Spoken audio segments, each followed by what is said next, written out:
আমার প্রিয় ভাইয়েরা, আপনারা সবাই ভালো আছেন? জোহরের সালাত আদায় করতে পেরেছেন তো জামাতে? দুপুরের খাবার খেয়েছিলেন? আমিও খাই নাই। আপনারা খান নাই, আমিও খাই নাই। নেমেই চলে আসছি, না খেয়ে চলে আসছি। শুনলাম যে লাখো লাখো ইসলাম প্রিয়, কোরআন প্রিয় তৌহিদি জনতা আজকে এখানে একত্রিত হয়েছে। চলে এসেছি সরাসরি, আলহামদুলিল্লাহ। আমার প্রিয় ভাইয়েরা, আপনারা দেখেছেন এত বড় প্যান্ডেল সাধারণত হয় না বাংলাদেশে। আমি তো বিভিন্ন বিভাগে গিয়েছি, মাঠ অনেক বড় থাকে। এটাও বাংলাদেশে one of the biggest field, আলহামদুলিল্লাহ। আমাদের ভাইরা চেষ্টা করেছেন, আলহামদুলিল্লাহ। এবং রাজশাহীবাসী চমক দেখানোর কারণ আছে, কারণ ওনারা সুযোগ পাইছে বেশি, সময় পাইছে বেশি, ঠিক কিনা বলেন? ওনারা প্ল্যান করেছে, সব বিভাগ যেটা না করছে আমরা চাপাই নবাবগঞ্জ থেকে ওইটা করে দেখাই দেব ইনশাআল্লাহ। মাশাআল্লাহ মাশাআল্লাহ। আমরা প্রাণ ভরে দোয়া করি আমার ভাইদের জন্য, যারা এই চমৎকার কোরআনের বাগানকে সাজিয়েছেন। প্রিয় ভাইয়েরা, আমরা মূল আলোচনাতে যাওয়ার আগে আমি একটু অনুরোধ করব, মাশাআল্লাহ, এখনো আপনাদেরকে বসুন, শান্ত হন, আল্লাহর ওয়াস্তে থামুন, কিছুই বলা লাগে নাই। লক্ষ লক্ষ কোরআন প্রেমী জনতা আজকে এক হয়েছে, কিন্তু কোনো আওয়াজ নাই, নীরব নিস্তব্ধ। মাশাআল্লাহ, ডান দিকে তো একেবারে পিন ড্রপ সাইলেন্ট, পিন পতন নীরবতা। এইদিকে আমার ভাইরা জায়গা পাচ্ছেন না, আমি জানি। আমি দেখেছি সবাইকে, এই যে হাত নাড়িয়ে শুভেচ্ছা জানাচ্ছি। মাশাআল্লাহ মাশাআল্লাহ মাশাআল্লাহ। আমি আমার প্রিয় ভাইদের জন্য দোয়া করব আর আবেদন করব, আপনারা একটু শান্ত থাকুন, মেহেরবানি করে শান্ত থাকুন। পারলে বসুন, পারলে বসে পড়ুন, না পারলে দাঁড়িয়ে আজকে আমরা আলোচনা শুনবো। না পারলে দাঁড়িয়ে। এই যে ভলান্টিয়ার্স ভাইরা, আপনাদেরকে একটা ওয়েল সিকিউরড প্রোগ্রাম উপস্থাপন, প্রেজেন্টেশন দেওয়ার জন্যই ওনারা এত পরিশ্রম করছে। ওনাদেরকে আপনারা আপনাদের বিরোধী ভাববেন না, শত্রু ভাববেন না, ধাক্কাধাক্কি করবেন না, মেহেরবানি করে। নিজের safety, security will be get the uppermost priority here today. যদি পারেন বসে যান, না পারলে দাঁড়িয়ে থাকেন। ধাক্কাধাক্কি দেখলে সেফ এক্সিট নেন, আস্তে করে পেছনে চলে যান, ধাক্কাবেন না, মেহেরবানি করে ধাক্কাবেন না। এই দিকটাতে আমাদের বিজিবির ভাইয়েরা, স্বেচ্ছাসেবক ভাইয়েরা, ভলান্টিয়ার্সরা খুব ট্রাই করছে। মেহেরবানি করে না পারলে আস্তে আস্তে পেছনে যান, এই জায়গাটা থেকে বিশৃঙ্খলা করবেন না আপনারা। হ্যাঁ, এই তো মাশাআল্লাহ, অনেক ভালো। বলতে না বলতে শান্ত হয়ে গিয়েছে, আলহামদুলিল্লাহ। আল্লাহর মেহেরবানি। আমাদের এই প্রোগ্রামগুলোতে আমরা একটা ইনক্লুসিভ প্রোগ্রামের কথা বলি। আমি জানি যে চাঁপাইনবাবগঞ্জ জেলার সামাজিক নেতৃবৃন্দ, ধর্মীয় নেতৃবৃন্দ, রাজনৈতিক নেতৃবৃন্দ সব আজকে একত্রিত হয়েছেন আজকের এই মঞ্চে। আজকের এই মঞ্চে আছে হেফাজতের নেতৃবৃন্দ, আহলে হাদিস প্ল্যাটফর্মের নেতৃবৃন্দ, আলিয়া মাদ্রাসা, কওমি মাদ্রাসার মুহতামিম সাহেবগণ, অত্র এলাকার আইম্মাতুল মাসাজিদ, ইমাম সাহেবগণ, মুয়াজ্জিন সাহেবগণ, খতিব সাহেবগণ, বিশ্ববিদ্যালয়ের শিক্ষক মণ্ডলীরাও এসেছেন, আমাদের শিক্ষক তুল্য। আজকে আমরা কথা না বলে ওনাদের কাছ থেকে নসিহাত এবং দিক নির্দেশনামূলক বাণী শুনতে পারলে আমরা বেশি কিছু শিখতে পারতাম। তারপরেও আলহামদুলিল্লাহ আমরা কিছু কথা বলার সুযোগ পেয়েছি। এই সময়টাকে আমরা কাজে লাগাবো ইনশাআল্লাহ। আমি শেষবারের মতো অনুরোধ করবো, এই যে এই জায়গায় পুরো মাহফিল একেবারে কোয়াইট এন্ড কাম, মাশাআল্লাহ। এই জায়গায় সামান্য হ্যাঁ, থেমে যাবেন, আওয়াজ করবেন না। আমি দেখতে পাচ্ছি অসংখ্য এলইডি স্ক্রিন, যে একেবারে পেছনে তা নয়, এইখান থেকেই শুরু, এখান থেকেই আপনারা এলইডি স্ক্রিনের দিকে তাকান। ভলান্টিয়ার আপনাকে থামাবে, পুলিশ ভাইয়েরা নিয়ন্ত্রণ করবে, এমনটা না। আমরা সবাই আজকে দায়িত্বশীল। প্রিয় চাঁপাইনবাবগঞ্জ, আওয়াজ করে বলেন, সবাই দায়িত্বশীল আজকে আমরা, ঠিক কিনা? মাশাআল্লাহ। আমি 10 থেকে 1 গুনবো, 10 থেকে 1 গুনার সাথে সাথে এই জায়গাটা একেবারে ঠান্ডা হয়ে যাবে, ডান দিকের মতো ইনশাআল্লাহ। এরপরে আমরা আলোচনা শুরু করব। না, কেউ কারো গায়ে হাত দেওয়া যাবে না, লাঠি তোলা যাবে না, পানি মারা যাবে না, কিছু করা যাবে না। আমার ভাইরা ঠান্ডা হয়ে যাচ্ছে। হ্যাঁ, মাশাআল্লাহ, অনেক দায়িত্বশীল, মাশাআল্লাহ। 10, 9, 8, 7,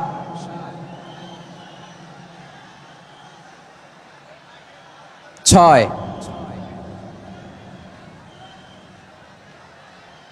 5,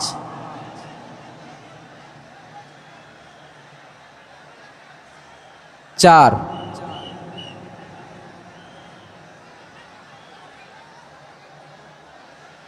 3, 2, 1, 0। মাশাআল্লাহ, ঠিক আছে, ঠিক আছে, অনেকটাই নিয়ন্ত্রিত হয়েছে। মুখে কোনো আওয়াজ হবে না, থামুন বসুন বলার দরকার নেই। হাত দিয়ে, স্বেচ্ছাসেবক ভাইদেরকে বলবো, হাত দিয়ে ইশারা দিন, হাত দিয়ে, মুখে কোনো আওয়াজ হবে না। মাশাআল্লাহ। প্রিয় ভাইরা, যেহেতু এটা কোরআনের মজলিস, কোরআনের মাহফিল, কোরআনের মজলিসের একটা আদব আছে, ঠিক কিনা বলেন তো সবাই? আদব আছে। আমরা এই আদব রক্ষা করে চলবো শেষ মুহূর্ত পর্যন্ত। বেশি সময় নিব না, খুব বেশি সময় আমার হাতে নাইও। অল্প কিছু সময় কিছু জরুরি আলাপ আছে আপনাদের সাথে, কিছু কথা বলবো, আপনারা শান্ত হবেন। আর যেন আমার আলোচনায় ঢুকে যাওয়ার পরে আলোচনা থামিয়ে যেন বলা না লাগে শান্ত হন, থামুন, এগুলো যেন বলা না লাগে। মাশাআল্লাহ, এই তো ঠিক আছে, ঠিক আছে। প্রিয় ভাইয়েরা, বলুন তো, আমরা যে আরবি মাস অতিবাহিত করছি, কাটাচ্ছি, মাসটির নাম কি? শাবান। মাশাআল্লাহ, এই তো আপনারা সবাই জানেন। শাবানের পরেই যে মাস আসবে এটার নাম কি? রমাদান যে আসতেছে, আপনাদের ভাল লাগে? হ্যাঁ, রমাদান নাম শুনলেই মুমিন হৃদয়ে বয়ে যায় প্রশান্তির ফল্গু ধারা, ঠিক কিনা?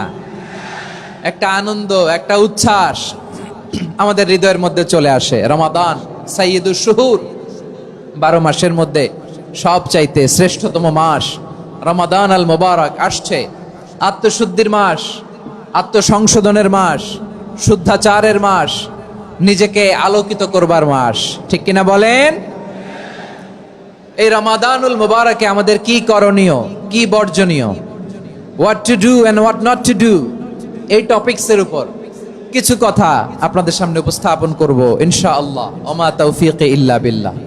আমার প্রিয় ভাইয়েরা, আমি আমার খুতবার শুরুতে সূরা বাকারার 185 নম্বর আয়াত তেলাওয়াত করেছি, যেখানে আল্লাহ তাআলা কোন মাসে কোরআন আল কারীমকে, মহাবিশ্বের মহাবিশ্বয় কোরআন আল কারীমকে এই পৃথিবীতে নাজিল করেছেন সেটা আমাদেরকে জানিয়েছেন। আল্লাহ তাআলা ইরশাদ করছেন, শাহরু রমাদান আল্লাযী উনজিলা ফীহিল কুরআনু হুদাল লিন-নাস ওয়া বাইনাতিম মিনাল হুদা ওয়াল ফুরকান।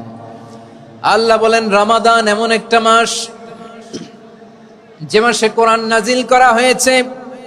আর এই কোরআন হচ্ছে বিশ্ব মানবের জন্য পথ নির্দেশিকা, হেদায়েতের সুস্পষ্ট বর্ণনা এবং সত্য মিথ্যা পৃথক করার আসমানি মানদণ্ড রূপে জামিনে আমাদের জন্য কোরআন নাজিল করেছে কে? আওয়াজ করে বলেন তো, আল্লাহর নাজিল করা এই কোরআনে কোনো ভুল আছে? সবাই বলেন নাই। সবাই বললে এতটুকু আওয়াজ হয় আমি বিশ্বাস করি না। গলা ছেড়ে দিয়ে বলেন, আল্লাহর নাজিল করা এই সর্বশেষ আসমানি কিতাব আল কোরআনে কোনো ভুল আছে? সন্দেহ আছে? সংশয় আছে? বিয়ন্ডলেস, বাউন্ডলেস, বটমলেস, এমন কিতাব যেটা পড়ে গবেষণা করে এর তথ্য, উপাত্ত, ইনফরমেশন, লেসন নিয়ে শেষ করা যায় না। সুবহানাল্লাহ। আল্লাহ বলেন, এই কোরআনকে আমি রমাদানে নাজিল করেছি, যেটা বিশ্ব মানবের জন্য পথ নির্দেশিকা। এতে আছে হেদায়েতের সুস্পষ্ট বর্ণনা আর সত্য মিথ্যা পার্থক্য করার মানদণ্ড, কোনটা সত্য কোনটা মিথ্যা এটা কোরআন দিয়ে ডিফারেন্সিয়েট করা যায়। কোরআন হচ্ছে ফুরকান, to differentiate between right and wrong. কোনটা সত্য, কোনটা মিথ্যা, কোনটা ভুল, কোনটা নির্ভুল, এটা কোরআন দিয়ে যাচাই করা যায়। চিল্লায় বলেন ঠিক কিনা? এজন্য এই কোরআন দিয়ে আমাদের জীবন সাজাতে হবে। কোরআন দিয়ে জীবন না সাজালে জীবন আলোকিত হয় না। কোরআন দিয়ে পরিবার না সাজালে পরিবার আলোকিত হয় না। কোরআন দিয়ে সমাজ না সাজালে সমাজটা শান্তিময় হয় না। শুধু দুর্নীতি দমন কমিশন দিয়ে দুর্নীতি বন্ধ করা যায় না। কোরআনের আইন বাস্তবায়ন করা ছাড়া এই সমাজ থেকে দুর্নীতি বন্ধ করা যাবে না। চিল্লায় বলো ঠিক কিনা? আমার প্রিয় ভাইয়েরা, এই কোরআন নাজিল হয়েছে রমাদান আল মুবারক, এই বরকতময় মাসে। তাই আমাদের উচিত এই মাসে আসন্ন যে রমাদান আল মুবারক, এই রমাদানে কোরআনের সাথে নিজেদের সম্পর্ককে বাড়ানো। আমার প্রিয় চাপাই নবাবগঞ্জের ভাইয়েরা, আমরা কি আসন্ন রমাদানে কোরআনের সাথে আমাদের অ্যাটাচমেন্ট সম্পর্ক বাড়াতে চাই? চান সবাই? আপনি কি জানেন কোরআন নিয়ে কোন ফেরেশতা পৃথিবীতে এসেছিল? জানেন ফেরেশতার নাম কি বলেন তো? জিবরিল আলাইহিস সালাম। একটু খেয়াল করে শুনেন, কান দুটো খরগোশের কানের মতো খাড়া করে আমার দিকে তাকান। সাইয়েদনা জিবরিল কোরআন নিয়ে এসেছেন, ফলে উনি হয়েছেন শ্রেষ্ঠ ফেরেশতা। বিশ্ব নবীর উপর কোরআন নাজিল হয়েছে, তাই তিনি হয়েছেন শ্রেষ্ঠ নবী। রমাদানে কোরআন নাজিল হয়েছে, তাই রমাদান হয়েছে শ্রেষ্ঠ মাস। কদরের রাতে কোরআন নাজিল হয়েছে, তাই কদর হয়েছে শ্রেষ্ঠ রাত। আমরাও যদি কোরআনের সাথে সম্পর্ক বাড়াই, আমাদের মর্যাদাও এরকম, আমাদেরকেও শ্রেষ্ঠ মানুষ বানায় দিবে কে? এজন্য কোরআনের সাথে সম্পর্ক বাড়াইতে রাজি আছেন তো? যারাই কোরআনের সাথে সম্পর্ক বাড়ায়, এদের মর্যাদা বাড়ায় দেয় কে? দেখবেন আমাদের হাফেজে কোরআন, তারা ইন্টারন্যাশনাল কোরআন কম্পিটিশনে যে গোটা বিশ্বকে পেছনে ফেলে প্রথম পুরস্কার নিয়ে আসে। এত ছোট ছোট বাচ্চা, ও সমাজ বোঝে না, রাজনীতি বোঝে না, টাকা পয়সা বোঝে না, কিচ্ছু বোঝে না, কিন্তু গোটা বিশ্বে ওকে সম্মানের চেয়ারে আসীন করেছে কে? এই কোরআনের সাথে লাগলে আল্লাহ তাআলা সম্মান বাড়িয়ে দেয়। আমার প্রিয় ভাইয়েরা, আসুন আমরা শুরুতেই, আলোচনার শুরুতেই শপথ নেই যে আসন্ন রমাদানে আমরা কোরআনের সাথে নিজেদের সম্পর্ককে মজবুত করব ইনশাআল্লাহ। সবাই বলুন ইনশাআল্লাহ। শাবান মাস আসলে, রজব মাস আসলে সাহাবারা কি করতেন? আসুন আমরা দেখি কিভাবে তারা রমাদানকে ওয়েলকাম জানাতেন। রজব শাবান আসলেই ওনারা রমাদান পর্যন্ত পৌঁছার আকুতি, আগ্রহ আর ফরিয়াদ আল্লাহর কাছে জানাতেন আর বলতেন, ইয়া আল্লাহ, রমজান পর্যন্ত আমাদের হায়াত বাড়িয়ে দাও। আল্লাহুম্মা বাল্লিগনা রমাদান, আল্লাহ তুমি রমজান পর্যন্ত আমাদের পৌঁছে দাও। আল্লাহুম্মা বারিক লানা ফি রজব ওয়া শাবান ওয়া বাল্লিগনা রমাদান, আল্লাহ রজব শাবানে বরকত দাও, আল্লাহ রমজান পর্যন্ত তুমি আমাদেরকে পৌঁছে দাও। আওয়াজ করে পড়েন আমিন। আমার প্রিয় চাপাই নবাবগঞ্জের ভাইরা, গত বছর অনেকের সাথে আমরা একসাথে রমাদান কাটিয়েছি, তাদের অনেকে দুনিয়াতে এখন বেঁচে নাই, এরকম আছে না নাই? এই যে আরো 7 দিন বাকি রমাদান আসতে, এই 7 দিন পর্যন্ত আমরা রমাদান পাবো, কোনো গ্যারান্টি আছে? আচ্ছা, এই বছর যদি খুশ নসিব হয় আমাদের, আমরা যদি পাই, আগামী বছরও যে রমাদান আমরা পাবো, কোনো গ্যারান্টি আছে? তাহলে আসুন আমরা ভেবে নেই, হতে পারে this Ramadan could be the last and final Ramadan in our life. হতে পারে এই রমাদানই হতে পারে আমার জীবনের শেষ রমাদান। ঠিক কিনা বলেন? তাই আসুন আমরা আল্লাহর কাছে দোয়া করি, আল্লাহুম্মা বাল্লিগনা রমাদান, আল্লাহ তুমি রমাদান পর্যন্ত আমাদেরকে পৌঁছে দাও। আওয়াজ করে পড়েন আমিন। ইবনু রাজব আল হাম্বলি লাতাইফুল মাআরিফের মধ্যে লিখেছেন, সাহাবারা ওনারা রমাদান কেন্দ্রিক, আমাদের সালাফ সালফে সালেহিনরা রমাদান কেন্দ্রিক জীবন কাটাতেন। ওনারা রমজান আসার 6 মাস আগে আল্লাহর কাছে দোয়া করতেন, আল্লাহ রমজান পর্যন্ত পৌঁছে দাও। রমজান চলে যাওয়ার পরে বাকি 6 মাস আল্লাহর কাছে দোয়া করতেন, আল্লাহ এই রমাদানে যে ইবাদত করেছি, ইবাদত গুলো তুমি কবুল করে নাও। সুবহানাল্লাহ। তাহলে পুরো বছর রমাদান কেন্দ্রিক জীবন। রমজান আসার আগে 6 মাস দোয়া করতো, আল্লাহ আমরা যেন রমজান পাই। রমজান চলে যাওয়ার পরে বাকি 6 মাস বলতো, আল্লাহ রমজানে যে ইবাদত করেছি এগুলো তুমি কবুল করে নাও। সুবহানাল্লাহ। আবার এই শাবান মাসে আল্লাহর হাবিব সাল্লাল্লাহু আলাইহি ওয়াসাল্লাম সবচেয়ে বেশি রোজা রাখতেন। কানা ইয়াসুমু শাবানা কুল্লাহ, সবচেয়ে বেশি রোজা রাখতেন শাবান মাসে। ওয়া কানা ইয়াসুমু শাবানা ইল্লা কলিলা, শাবানের অল্প কয়েকদিন ছাড়া পুরো শাবানটাই বিশ্বনবী রোজা রাখতেন। সুবহানাল্লাহ পড়েন। এই শাবানে আপনারা রোজা রাখছেন তো? রাখছেন? আল্লাহ তুমি কবুল করো। আমরা সবাই পড়ি আমিন। মাইকের সাউন্ডটা একটু উইক মনে হচ্ছে, একটু স্ট্রং করতে হবে সামান্য। মাইক অপারেটর যিনি আছেন একটু স্ট্রং করবেন, আমার শাউট করে কথা বলা লাগতেছে, একটু স্ট্রং করবেন মেহেরবানি করে। মাইকের সাউন্ডটা একটু স্ট্রং করবেন। প্রিয় ভাইয়েরা, এই শাবান শেষে আমাদের মধ্যে আগমন করবে রমাদান, এবং এই রমাদানুল মুবারক আল্লাহ তাআলা আমাদের জন্য সিয়াম ফরজ করেছেন। কি ফরজ করেছেন? তিনি সূরাতুল বাকারার 183 নম্বর আয়াতে ইরশাদ করছেন, রাব্বুল আলামিন বলেন, ইয়া আইয়ুহাল্লাযীনা আমানু কুতিবা আলাইকুমুস সিয়ামু কামা কুতিবা আলাল্লাযীনা মিন ক্বাবলিকুম লাআল্লাকুম তাত্তাকুন।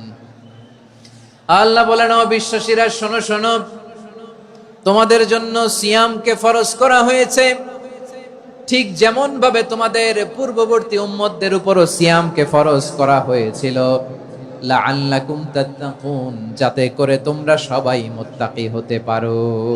সুবহানাল্লাহ বলেন, যাতে করে তোমরা আল্লাহ সচেতন হতে পারো। তাহলে সিয়ামকে, এই সামনে যে রমাদান আসতেছে আমার প্রিয় ভাইয়েরা, এই পুরো রমাদান ব্যাপী সিয়াম সাধন করা, সিয়াম পালন করাকে আমাদের জন্য ফরজ করে দিয়েছে কে? রমাদানের রোজা রাখার নফল নাকি? রমাদানে সিয়াম পালন করা কি নফল? সুন্নাত? তাহলে কি ফরজ? আওয়াজ করে বলেন, রমাদানের রোজা রাখা কি ফরজ? এটা শুধু আমাদের উপরই ফরজ না, আমাদের আগে যত জাতিগোষ্ঠী এই পৃথিবীতে এসছে সবার উপরে সিয়াম পালনকে ফরজ করেছে কে? সবার উপরে আল্লাহ তাআলা সিয়াম পালনকে ফরজ করেছিলেন। তবে ধরনটা ভিন্ন ছিল, এক এক জাতিগোষ্ঠীর জন্য এক এক ধরনের ছিল। আমাদের জন্য সিয়াম ফরজ টানা 1 মাস 30 দিন বা 29 দিন। কোন কোন উম্মতের উপর 30 দিন না, মাত্র 3টা রোজা ফরজ ছিল। কয়টা? আওয়াজ করে বলেন। আপনাদের কি মনোযোগ আছে না গেছে? মনোযোগ আছে? তাকবীর পড়েন তো, লিল্লাহে তাকবীর। আমাদের 1 মাস সিয়াম ফরজ, পূর্ববর্তী অনেক উম্মতের উপর 1 মাস ছিল না, 3টা ফরজ ছিল। কয়টা? প্রতি মাসের 13, 14, 15 ফরজ ছিল তাদের জন্য। কারো জন্য শুধু একটা, আশুরার রোজা। কোন কোন উম্মতের জন্য 10টা। কোন কোন উম্মতের জন্য রোজা ফরজ ছিল মৌনতার রোজা, আরবিতে বলে সওমুল ইনসাত, মানে সারাদিন খেতে পারবে, পান করতে পারবে, স্ত্রীর সাথে মেলামেশা করতে পারবে, কিন্তু কথা বলতে পারবে না। কথা বললেই তাদের রোজা ভেঙে যেতে। পড়েন সুবহানাল্লাহ। কি অদ্ভুত ব্যাপার!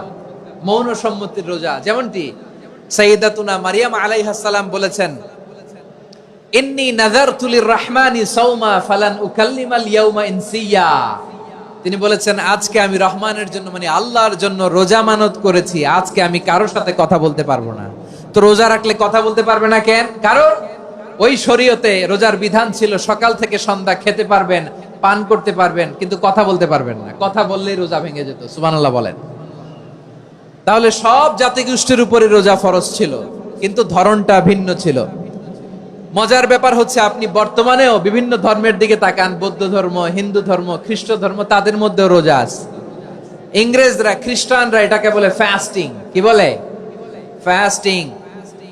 আমাদের হিন্দু ভাইয়েরা বলে উপবাস। তারা কি বলে? উপবাস। আবার এখন আন্দোলনেরও একটা মাধ্যম হয়েছে এটা, না খেয়ে থাকা। এটারে বলে অনশন। এটারে কি বলে? অনশন ধর্মঘট। মানে আমাদের দাবি না মানলে আমরা খাবো না, রোজা রাখলাম। আছে না নাই? তারপরে আধুনিক বিজ্ঞান এটার একটা নাম দিয়েছে, না খেয়ে থাকাকে, অটোফিজি। কি বলে? অটোফিজি। জাপানের এক চিকিৎসা বিজ্ঞানী এই অটোফিজির উপর গবেষণা করে সে নোবেল পেয়েছে। সুবহানাল্লাহ পড়বেন না? এজন্য আল্লাহ তাআলা আমাদের জন্য গোটা রমাদানে এই সিয়ামকে ফরজ করে দিয়েছেন। আওয়াজ করে বলেন আল্লাহু আকবার। রাব্বুল আলামিন বলেন, ইয়া আইয়ুহাল্লাযীনা আমানু কুতিবা আলাইকুমুস সিয়াম। সিয়ামকে তোমাদের উপরে ফরজ করা হয়েছে, কামা কুতিবা আলাল্লাযীনা মিন ক্বাবলিকুম, যেমনি তোমাদের পূর্ববর্তীদের উপর রোজা ফরজ করা হয়েছিল, লাআল্লাকুম তাত্তাকুন, যাতে করে তোমরা আল্লাহ সচেতন হতে পারো, যাতে করে তোমরা মুত্তাকি হতে পারো। লাআল্লাকুম তাত্তাকুন, যাতে করে আমরা আল্লাহ সচেতন হতে পারি, আল্লাহ কনসিয়াসনেস আমাদের মধ্যে গ্রো করে। এটা হচ্ছে রোজার prime objective, the prime objective of সিয়াম। অনেকে জিজ্ঞেস করলে অনেকে বলে রোজার মূল উদ্দেশ্য হচ্ছে না খেয়ে থাকা। না। অনেকে বলে গরিবদের কষ্ট অনুধাবন করা রোজার উদ্দেশ্য। না। রোজার উদ্দেশ্য কি? সিয়াম পালনের উদ্দেশ্য কি? এটা আল্লাহ তাআলা স্পষ্ট এই আয়াতের পেছনে বলেছেন যে লাআল্লাকুম তাত্তাকুন, যাতে করে তোমরা আল্লাহ সচেতন হতে পারো, আল্লাহ ভীতি তোমাদের মধ্যে গ্রো করে, গড কনসিয়াসনেস, আল্লাহ কনসিয়াসনেস, আল্লাহ সচেতনতা যেন বাড়ে, দ্য সেন্স অফ অ্যাকাউন্টেবিলিটি। আল্লাহর সুপ্রিম কোর্টের কাঠগড়া এই দুনিয়াতে আমি যাই করলাম তার সবকিছু যে পাই টু পাই হিসাব দিতে হবে, এই sense, to enhance the sense that whatever we do Allah is watching me. আপনি যাই করেন কেউ দেখে না, কিন্তু দেখে কে? শুরুতেই তো জিজ্ঞেস করেছিলাম যে কেউ যেটা দেখে না সেটা দেখেন কে? কেউ যেটা শোনে না সেটা শোনেন কে? এর নাম হচ্ছে লাআল্লাকুম তাত্তাকুন, যাতে করে তোমরা আল্লাহ সচেতন হতে পারো, আল্লাহ ভীরু হতে পারো। দুনিয়ার কেউ দেখে না, কিন্তু আল্লাহ দেখে। এটাই রোজার মূল শিক্ষা। আমার প্রিয় ভাইরা, আপনি লুকিয়ে লুকিয়ে ঘরের ভেতরে অন্যায় করেছেন, পাপ করেছেন, আপনার বাবা দেখে নাই, মা দেখে নাই, স্ত্রী দেখে নাই, কিন্তু দেখেছে কে? আল্লাহর চোখ ফাঁকি দেয়া যায়? আচ্ছা, বুঝে থাকলে বলেন তো, সিসি ক্যামেরার চোখ ফাঁকি দেয়া যায় কি যায় না? পুলিশের চোখ, র্যাবের চোখ, বিমানবন্দরে কাস্টমস অফিসারের চোখ, কিন্তু আমার আল্লাহর চোখ? সবাই বলেন, আল্লাহর চোখ ফাঁকি দেয়া যায়? এই সেন্সটা নিয়ে আসা নিজের মধ্যে, আমি what ever I do Allah is watching me, যাই করি আল্লাহ দেখে। লাআল্লাকুম তাত্তাকুন। রমাদানের রোজা, ইফতারি, সিয়াম, ইবাদত সব কিছুর মধ্য দিয়ে আপনাকে খেয়াল করতে হবে যে লাআল্লাকুম তাত্তাকুন এই স্ট্যান্ডার্ড এটা অ্যাচিভ হচ্ছে কিনা আমাদের, যাতে করে তোমরা মুত্তাকি হতে পারো, আল্লাহ ভীরু হতে পারো। তাকওয়া, এটা হচ্ছে the essence of Islam. What is তাকওয়া? তাকওয়া মানে কি? তাকওয়ার সংজ্ঞা অনেকে অনেক ভাবে দিয়েছেন। আমি সরাসরি সাহাবাদের কাছ থেকে একটা সংজ্ঞা আপনাদের শোনাচ্ছি। ওমরে ফারুক রাদিয়াল্লাহু তাআলা আনহু উবাই ইবনে কাব রাদিয়াল্লাহু তাআলা আনহুকে জিজ্ঞেস করেছিলেন, ইয়া উবাই মা হুয়া তাকওয়া? হে উবাই, তাকওয়া কি? তাকওয়া কাকে বলে? উবাই ইবনে কাব তিনি প্রশ্নের উত্তর না দিয়ে উনিও আবার প্রশ্ন ছুড়লেন। তিনি বললেন, ইয়া আমিরাল মুমিনিন, আমা সালাকতা তরিকান যা শাউক? আপনি কি কাঁটাযুক্ত রাস্তা দিয়ে মরুভূমিতে কখনো হেঁটেছেন? যে রাস্তার চারদিকে ক্যাকটাস, গুলমলতার কাঁটা, হেঁটেছেন? ওমরে ফারুক বললেন, নাম, হেঁটেছি। বালা, হেঁটেছি। কাইফা আমিলতা, কিভাবে হেঁটেছেন? ওমরে ফারুক বললেন, শাম্মারতু ওয়াজতাহাতু, আমি আমার জামা, জুব্বা আর চাদর আটোসাটো করে গায়ের সাথে এমন ভাবে মিলিয়ে রেখেছি, এমন সাবধানে হেঁটেছি যাতে করে মরুভূমির ক্যাকটাসের গুলমলতার কাঁটা আমার গায়ে বিঁধে না যায়। উবাই ইবনে কাব বললেন, ফাযালিকা হুয়া তাকওয়া। আরে তাহলে আপনি তো ঠিকই জানেন তাকওয়া মানে কি, এটাই তো তাকওয়া। ওই রাস্তা দিয়ে যেভাবে হেঁটেছেন, পুরো দুনিয়ার জিন্দেগিটা এইভাবে সাবধানে চলার নামই হচ্ছে তাকওয়া। চিল্লায় বলো ঠিক কিনা? এই দুনিয়াতে পাপ পঙ্কিলতা থাকবে, শয়তানির হাতছানি থাকবে, অপরাধ প্রবণতা থাকবে, নফসের খায়েশ থাকবে, অন্যায়ের হাতছানি থাকবে। সব কিছুকে দলে মুচড়ে পেছনে ফেলে সাবধান হয়ে এই দুনিয়ার সিরাতুল মুস্তাকিমের পথে চলতে হবে। যে রাস্তা শুরু হয়েছে দুনিয়াতে, শেষ হয়ে গিয়েছে আল্লাহর জান্নাতের ভেতরে। চিল্লায় বলেন ঠিক কিনা? আমার প্রিয় চাঁপাইনবাবগঞ্জের ভাইয়েরা, এটার নামই তাকওয়া। উবাই ইবনে কাব বললেন, ও আমিরুল মুমিনিন, ওই কাঁটাযুক্ত গুলমলতার রাস্তার মধ্যে ঠিক যেমনি সাবধান হয়ে আপনি হেঁটেছেন, এই দুনিয়ার বুকে ওই সাবধান হয়ে চলার নাম হলো তাকওয়া। সুবহানাল্লাহ। তাহলে তাকওয়া কারে বলে? আমার চাঁপাইনবাবগঞ্জের কলিজার টুকরা ভাইয়েরা, বুঝতে পারছেন আপনারা?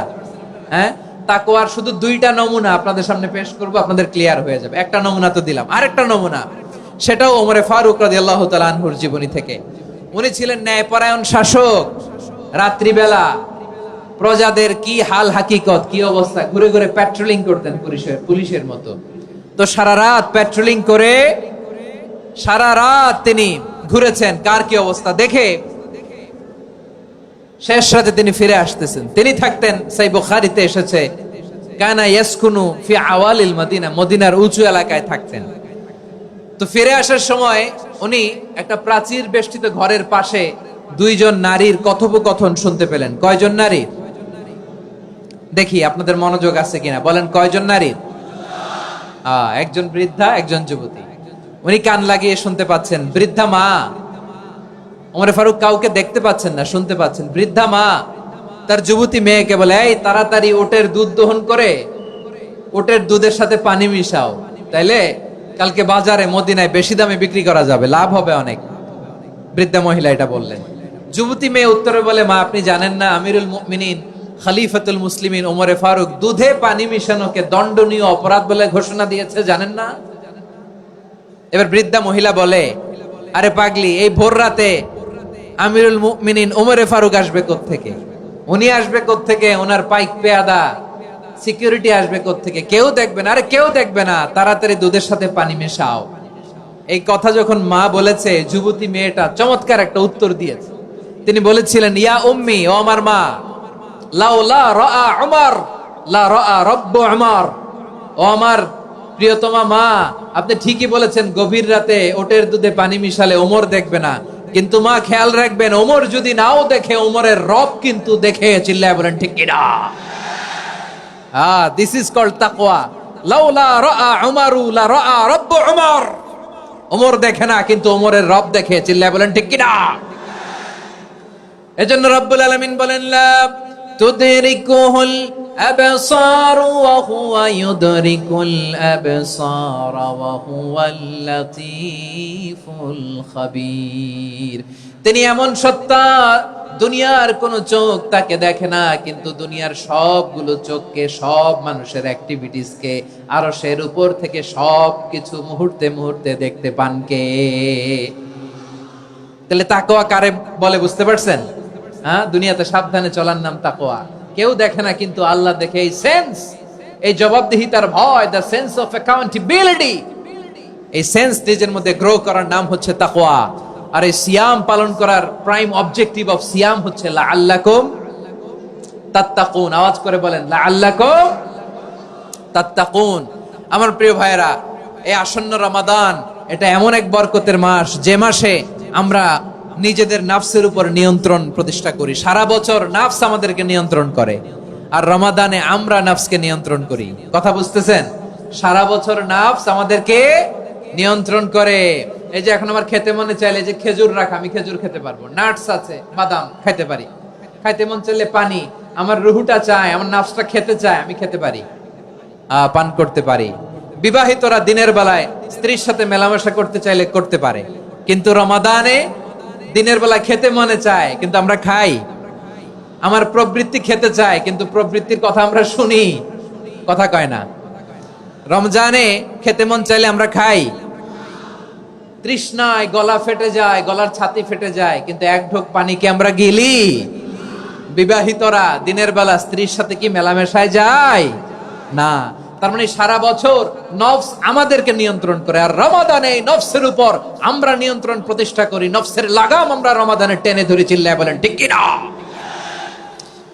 এজন্য আমার প্রিয় ভাইয়েরা, নফসের উপর নিয়ন্ত্রণ নিতে চাইলে রমাদানের রোজার কোনো বিকল্প নাই। এটা এমন মাস, যে মাসের ফজিলতেরও কোনো শেষ নাই। এই মাসকে বলা হয় দ্য মান্থ অফ হোপ। এটা আশা জাগানিয়া মাস। রমজানের কথা শুনলে আশা জাগে না হৃদয়ে? ইদা জাআ রমাদান ফুতিহাত আবওয়াবুস সামা ওয়া গুল্লিকাত আবওয়াবু জাহান্নাম ওয়া সুফিদাতিশ শায়াতিন। রমাদান আসলে আকাশের দরজাগুলো খুলে দেয়া হয়, মানে জান্নাতের। জাহান্নামের দরজাগুলোকে লক করে দেয়া হয়, শয়তানকে চেইন আপ করা হয়। ইবাদত করলে শুধু করতেই মনে চায়। চিল্লায় বলেন না সুবহানাল্লাহ। রমজানে ইবাদতে যেই মজা পাওয়া যায়, সারা বছর অন্য কোনো মাসে এই মজা আপনি পান? আমার চাঁপাইনবাবগঞ্জের ভাইরা আওয়াজ করে বলেন না, রমজানে ইবাদতে যেই মজা অন্য মাসে এটা পান? কারণ রমজানে ইবাদত করলে সওয়াবও বেশি, ইবাদতের একটা পরিবেশ থাকে, ঠিক কিনা বলেন? অন্য মাসে ইবাদত করলে এর সওয়াব পাওয়া যায় গাণিতিক হারে, রমজানে ইবাদত করলে সওয়াব বাড়তে থাকে জ্যামিতিক হারে। সুবহানাল্লাহ কইবেন না? অন্য মাসে সওয়াব বাড়ে গাণিতিক হারে, রমাদানে ইবাদত করলে সওয়াব বাড়ে কিভাবে জ্যামিতিক হারে বাড়ে দেখেন। রমাদানে একটা নফল করলে ফরজের সমান সওয়াব, একটা ফরজ করলে 70 থেকে 700 গুণ সওয়াব। রমজানে উমরা করলে হজের সমান সওয়াব। সুবহানাল্লাহ নাই? দ্য মান্থ অফ হোপ, আশা জাগানিয়া মাস। এই মাস আমাদেরকে হোপফুল করে, আশাবাদী করে। রমাদান যেমনি দ্য মান্থ অফ হোপ, আশা জাগানিয়া মাস, এট দ্য সেম টাইম এই রমাদান হচ্ছে মান্থ অফ ওয়ার্নিং, একটা ওয়ার্নিং এর মাস। নবী যেমনি আশা জাগাইছে, আবার ওয়ার্নিং দিয়েও গেছে, খবরদার। ওয়ার্নিংটা কেমন? আল্লাহর হাবিব সাল্লাল্লাহু আলাইহি ওয়াসাল্লাম মসজিদে নববীর ভেতরে, হঠাৎ তিনি মসজিদে নববীর মিম্বারে পা রেখে বললেন আমিন। দ্বিতীয় ধাপে পা রেখে বললেন আমিন, তৃতীয় ধাপে পা রেখে বললেন আমিন। সাহাবারা অবাক হয়ে বললেন, ইয়া রাসূলুল্লাহ, ইয়া হাবিবাল্লাহ, 3 বার শুধু আমিন আমিন পড়লেন, কেন পড়লেন আমরা কিছু জানি না, আমাদেরকে জানিয়ে দেন কেন আপনি 3 বার আমিন বললেন। রাহমাতাল লিল আলামিন আল্লাহর হাবিব বললেন, ও আমার প্রাণের সাহাবীরা, আমি যখন মসজিদে নববীর মিম্বারের প্রথম ধাপে পা রেখেছি, সাইয়েদনা জিবরিল এসে আমাকে বলেছে, ও নবী, আপনার নাম শুনে যে ব্যক্তি আপনার উপর দুরূদ পড়ে না তার ধ্বংস। আপনি বলেন আমিন। আমি বলেছি আমিন। দ্বিতীয় ধাপে পা রাখার পর সাইয়েদনা জিবরিল বললেন, ইয়া রাসূলুল্লাহ, মাতা পিতাকে বার্ধক্য অবস্থায় পেয়ে তাদের সেবা করে, তাদের সাথে সদাচরণ করে যে সন্তান জান্নাত কামাতে পারলো না তার জন্য ধ্বংস। আপনি বলেন আমিন। আমি বলেছি আমিন। আবার মিম্বারের তৃতীয় ধাপে ঠিক যখনই আমি পা রাখলাম, সাইয়েদনা জিবরাইল বললেন, নবী, রমজান মাস পাওয়ার পরে এই মাসে ইবাদত করে যে ব্যক্তি নিজের গুনাহ মাফ করাতে পারলো না তার জন্য ধ্বংস। আপনি আওয়াজ করে পড়েন আমিন। কত বড় ধমক, কত বড় ওয়ার্নিং দেখছেন! যে রমাদান পেয়েছে কিন্তু রমাদানের ইবাদত করার মধ্য দিয়ে সে নিজেকে জাহান্নাম থেকে মুক্ত বানাতে পারলো না, তার উপর আল্লাহ লানত, তার জন্য ধ্বংস। সাইয়েদনা জিবরাইল বলেছেন আমিন, স্বয়ং বিশ্বনবীও বলেছেন আমিন। আওয়াজ করে পড়েন নাউযু বিল্লাহ। তাহলে রমজান আসবে আর আমরা নিজেদেরকে জাহান্নামীদের লিস্ট থেকে নাম কাটিয়ে জান্নাতীদের লিস্টে উঠাতে পারবো না। এর চেয়ে বড় হতভাগা কি আর কেউ থাকতে পারে? আওয়াজ করে বলেন। তাহলে রমাদানের এই রহমত, বরকত, মাগফিরাত, ফজিলত আমাদের কামাই করার দরকার আছে না নাই? আর মাত্র 7 দিন বাকি। আর মাত্র কয় দিন? এগুলো নিয়ে আমাদের কোনো আগ্রহ নাই। তোমাকেই খুঁজছে বাংলাদেশ, ক্লোজ আপ ওয়ান, আর মাত্র 7 দিন বাকি। টেলিভিশনে বিজ্ঞাপন আছে না নাই? রেফেল ড্র হবে লটারির, আর মাত্র 5 দিন, আছে না নাই? কিন্তু এমন এক বরকতময় মাস আসতেছে, আর মাত্র 7 দিন বাকি। আমাদের কোনো সেন্সই নাই, আমাদের মধ্যে কোনো অনুভূতি কাজ করে না। হায় রে দুর্ভাগা মুসলমান! আমার প্রিয় ভাইয়েরা, আপনি পৃথিবীতে যত ইবাদত করেন সব ইবাদতের সওয়াব নির্ধারিত। এটা পাবেন বা ওইটা পাবেন, এই সওয়াব জান্নাতে, এই বাড়ি ওই বাড়ি। শুধু সিয়ামের সওয়াবটা অনির্ধারিত। কুল্লু আমালি ইবনে আদম ইউদাআফ আল হাসানাতু আশরু আমসালিহা ইলা 700 দি'ফিন ইল্লা সাওম। সব নেক আমলের সওয়াব বাড়তে বাড়তে 700 গুণ, কিন্তু রোজা ছাড়া। রোজার সওয়াব কি হবে? বান্দা খালি রোজা রাখে, ফেরেশতারা কিছু লিখতে পারে না আমলনামায়, কারণ আল্লাহ বলে এটা কিছু লিখিস না, কারণ as-সাওমু লি, এই রোজা রাখছে আমার জন্য, ওয়া আনা আজজি বিহি, এই রোজার সওয়াব, প্রতিদান, অ্যাওয়ার্ড এটা কিয়ামতের দিন আমি আল্লাহ নিজ হাতে দেব, নিজ হাতে দেব। আরেক বর্ণনায় এসেছে ওয়ানা উজজাবি, আমি আল্লাহ নিজেই হয়ে যাব রোজার প্রতিদান। সুবহানাল্লাহ পড়েন। আবার আল্লাহর হাবিব বলেন, ইন্না ফিল জান্নাতি সামানিয়াতু আবওয়াব, জান্নাতের দরজা মোট 8টা। ফিহা বাবুন ইউসাম্মা আর-রায়্যান, 8টা দরজার মধ্যে স্পেশাল একটা দরজা আছে, ওই দরজাটার নাম হলো আর-রায়্যান। রায়্যান দরজা, লা ইয়াদখুলুহু ইল্লা সাইমুন, রোজাদাররা ছাড়া কেউ ওই রায়্যান দরজা দিয়ে জান্নাতে ঢুকতে পারবে না। শুধু রোজাদারদের জন্য ওই দরজাটা খোলা থাকবে। দরজাটার নাম আর-রায়্যান। এই লাখো জনতা আওয়াজ করলে এই আওয়াজ হয়। বলেন, রোজাদারদের জন্য জান্নাতে স্পেশাল যে লাল গালিচার সংবর্ধনা এন্ড স্পেশাল এন্ট্রি, ওই দরজাটার নাম কি? আর-রায়্যান শব্দটা কেমন লাগে? ভালো লাগে। অনাগত সন্তান যদি কারো আসে, ছেলে সন্তান, নাম রেখে দিয়েন আর-রায়্যান। পারবেন?